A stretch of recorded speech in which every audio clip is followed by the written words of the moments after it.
Welcome to One Word a Day. I'm Sophie, your pilot into the universe of Chinese. Let's continue our Paleolithic exploration of Chinese characters supposedly came from that age. 皮, skin. When we're talking about skin, I mean, we're most immediate skin is our human skin ourselves. But here, Chinese rendering of skin is definitely not human skin. It could be, but it would be pretty bloody because this is skinning, skin as a verb, not a result of skinning, which is piece of skin of supposedly animal skin, the hide, right? But this eventually we use on human skin, but it came from skinning your hunt, your animal skin. So here the expression three finger hand symbol, we just saw it in the previous shooting arrow, pretty complicated instructional posture of archery position. Three finger hand symbol at the bottom right of the screen means it's your right hand because we have double-handed, which is both left and right bottom corner of the screen to show that's your both hand. And here, when we show only one, means it involves some hand processing, some handling of things. Now, this part, you can see here and here looks exactly the same. So here, almost like an elongated question mark thing, is an abstraction of a supposedly dead animal body, where the skull is the most protruding part versus the body of the animal, the lifeless body of the animal is going to be flat on the land, on the ground.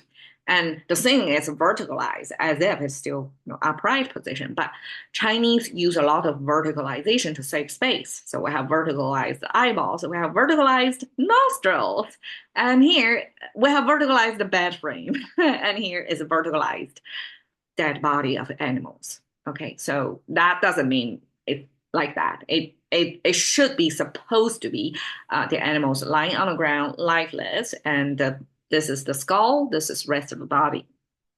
All right, and here, this repeated curve of that piece is the skin, the de-skinned skin. So this is detached part of the skin that already, after the skinning process, involves your hand, that you're going to see the separation of there.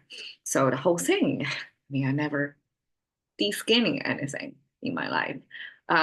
Well, except tomatoes, put in hot water, and then you can peel off the tomato skin easily. That's not as bloody as de-skinning the animal skin.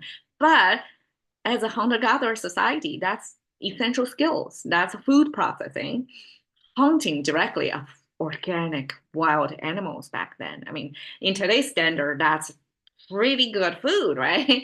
Without contamination and all that. But it was quite a foreign to a regular person living in 2024. So that's skin.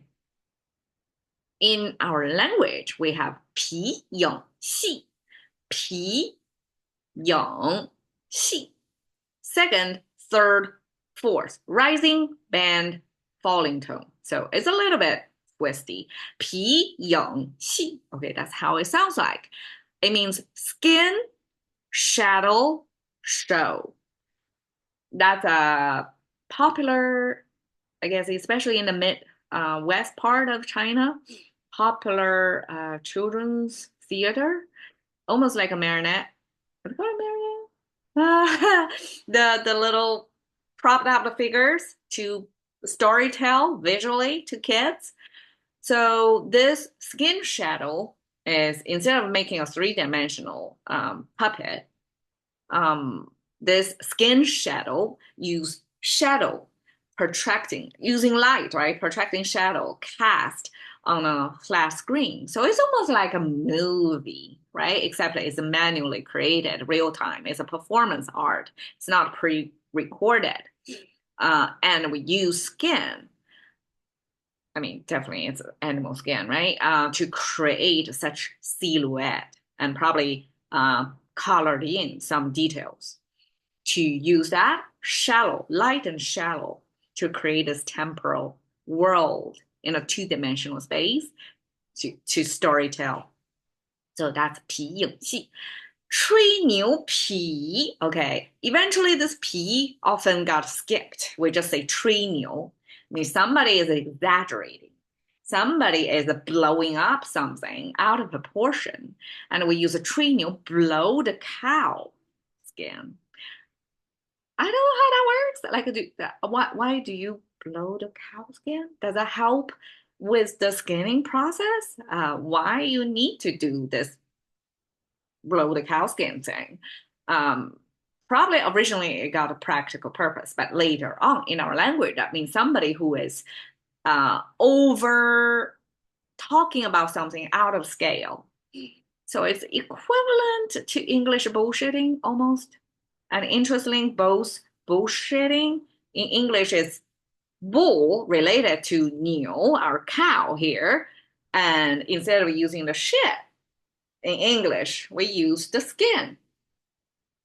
So there is some different cultural application of something related to the most, I guess, familiar domesticated animal, which is big size enough to give humans a sense of how we exaggerate things and talking something out of proportion or out of thin air.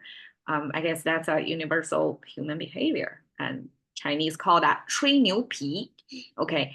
皮包骨头, skin, wrap the bone head. Okay, 骨头 is, we add the head, doesn't mean the skull. Bonehead. I'm not sure if bonehead in English have a particular meaning somebody's head is pretty boneheaded. But in Chinese, 骨头, this bone plus head simply means the bone, the individual pieces of bone. And when we say 皮包骨头, it doesn't mean animal anymore. It means humans. This human got so skinny that you don't see muscles anymore. You just see a skeleton wrapped by the skin. And that's how skinny, like low body fat level. And Chinese use 皮包骨头 to express this. I guess it's anorexia person imagery. We will use 皮包骨头 to describe that. Okay, skin 皮, and here is a backstage view of how 皮影戏 would look like. So it's characters in their colorful dresses propped up by, it's like a puppet show, right? But except it's two-dimensional. And it was quite a storytelling. So imagine before the movie theaters, this is the theater that kids and families would enjoy. So that's P. Thank you for your time. See you later.